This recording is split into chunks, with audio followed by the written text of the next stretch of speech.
मैं अंजना और आप देख रहे हैं राजधानी न्यूज। आइए एक नजर डालते हैं आज की बड़ी खबर पर। हथियारों की आपात खरीद संबंधी अनुबंधों पर 15 जनवरी तक हो सकेंगे अनुबंध। रक्षा अधिग्रहण परिषद ने प्रस्ताव को दी मंजूरी। रक्षा मंत्रालय की रक्षा अधिग्रहण परिषद यानी डीएसी ने रक्षा बलों को आपातकालीन खरीद शक्तियों के तहत अगले वर्ष से 15 जनवरी तक अनुबंधों पर हस्ताक्षर करने की अनुमति देने के लिए प्रस्ताव को शुक्रवार को मंजूरी दे दी। आपातकालीन खरीद शक्तियों के तहत अनुबंधों पर हस्ताक्षर करने की समय सीमा 19 नवंबर थी। ये शक्तियां रक्षा बलों को ऑपरेशन सिंदूर के बाद दी गई थी ताकि वे भविष्य के संघर्षों के लिए तैयार हो सकें। रक्षा सूत्रों के अनुसार रक्षा मंत्रालय ने शुक्रवार को डीएसपी की बैठक में इस प्रस्ताव को मंजूरी दी गई। यह भी बताया गया कि सैन्य क्षमताओं को मजबूत करने के लिए कई प्रमुख प्रस्तावों पर चर्चा के लिए डीएसी की सोमवार को फिर बैठक होगी।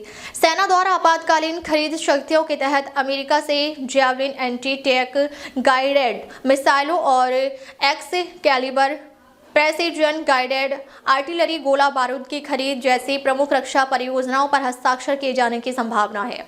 बजट में रक्षा बलों के लिए आवंटित पूंजीगत खर्च का लगभग 20% हिस्सा सरकार द्वारा आपातकालीन खरीद के लिए उपयोग करने की अनुमति दी गई है।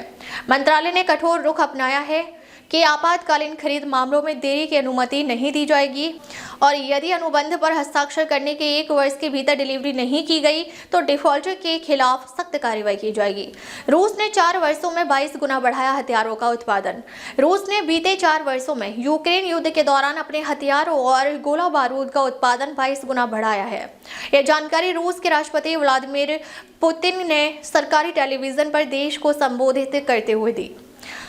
पुतिन ने बताया कि इस दौरान टैंकों का उत्पादन 2 गुना से ज्यादा हुआ, जबकि सैन्य विमानों का उत्पादन 4.6 गुना बढ़ा है।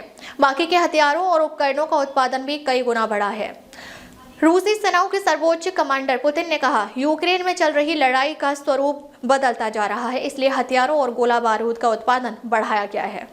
अब तक के लिए बस इतना ही। फिर मिलते हैं एक ऐसे ही बड़ी खबर के साथ। तब तक के लिए नमस्कार और देखते रहिए राजधानी न्यूज।